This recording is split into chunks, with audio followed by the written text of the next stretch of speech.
First time I ever drank alcohol, I was maybe 13. It was a beach party, and there was a cute girl my age that had got me the alcohol, and, that was the main reason I was happy to partake. It was just one drink. All we did was chat for the night, and, young me had a good time. So, fast forward, we're coming up to 4th of July the year afterwards. I've now gone through my freshman year in high school. And fucking A, was I a piece of shit kid who did not like to do homework or really anything. So I managed to fail freshman honors English second semester.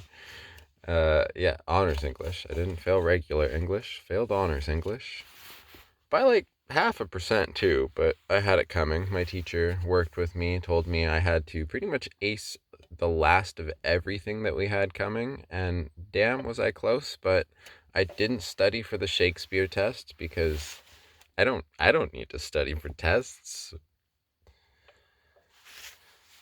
And I bombed it. I didn't know jack shit about Shakespeare, so that was a thing. So I had to do summer school. Well, as 4th of July was coming up, my mother finally told me, if you want to go to your grandparents' place to the beach for 4th of July, you're going to be done with that summer school. Because it was like an online class that I had to like go through the course. And I had been doing this, and by doing this I mean I'd hop on my computer and just play games and not actually I'd look at it, I'd look at like the first assignment, and then I'd just end up on Facebook or on games or, not doing the assignment.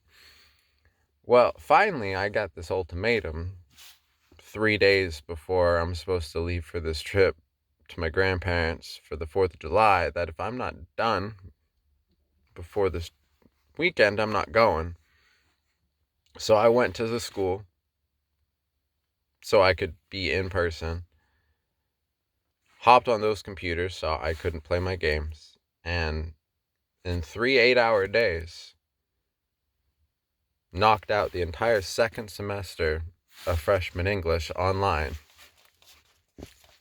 so that I could go to a beach party.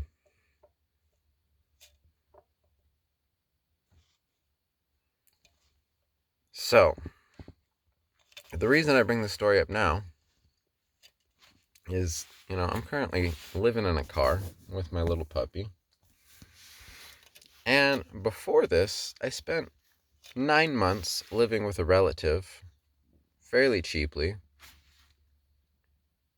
And the whole 9 months, while I had a job, I wasn't really pressured to get my business going. I wasn't pressured to be posting YouTube content. I wasn't pressured to even go get a second job to have enough income to be able to afford a place myself.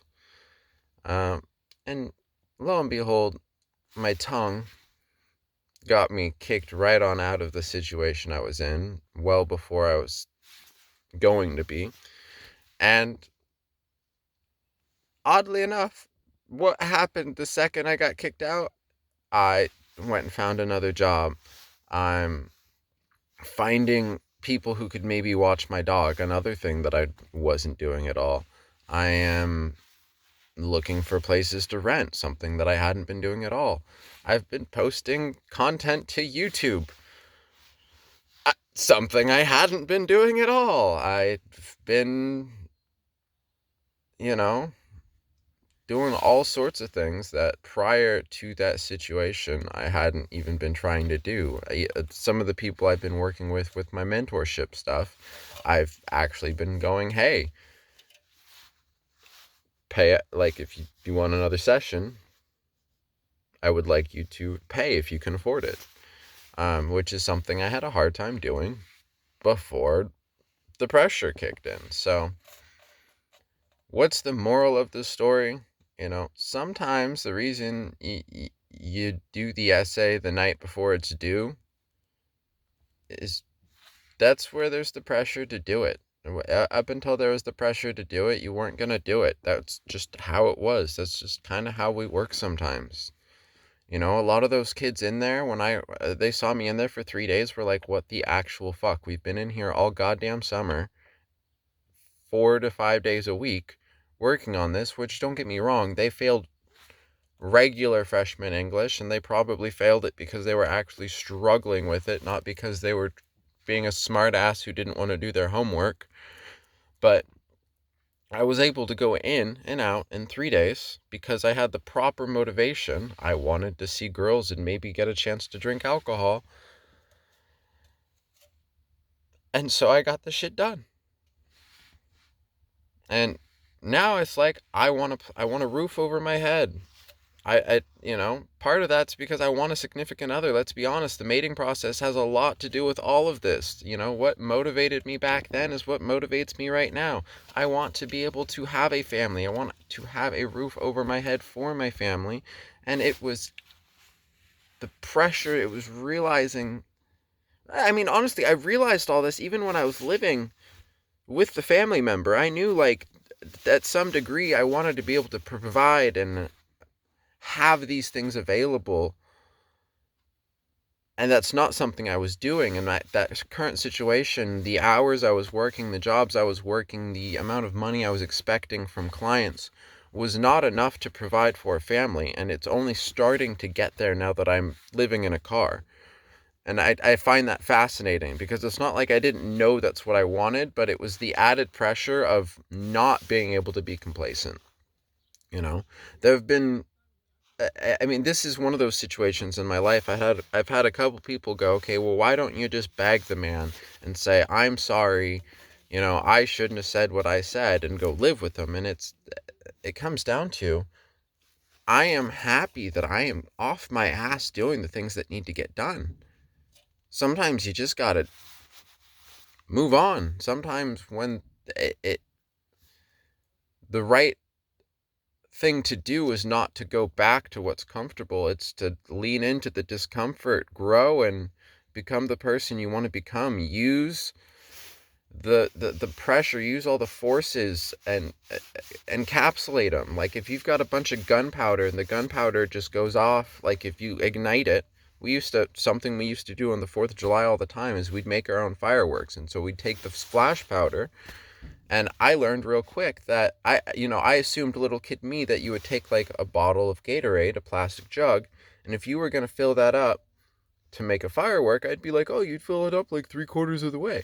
No, you want like maybe this much in the bottom of that big old Gatorade bottle, because the rest of it needs to be oxygen. And so, in the same way, if you don't have any container at all and you just ignite that flash powder, there's no explosion at all. And so, up until I had nowhere to live and was living in my car, I had all of this flash powder being my desire to have my own home, to be able to provide for a family, to be able to coach people for money, to be able to post YouTube content. I had all this desire, but I didn't have a container. And oddly enough, or maybe honestly, I'd say that the desire is more the container.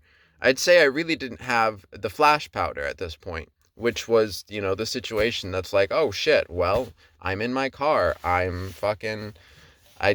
you know, I have to work 2 jobs. I have to figure out right away what to do about my dog. The weather's starting to get warmer. It's getting closer to summer. So yeah. Like, comment, subscribe, all that good stuff. Yeah.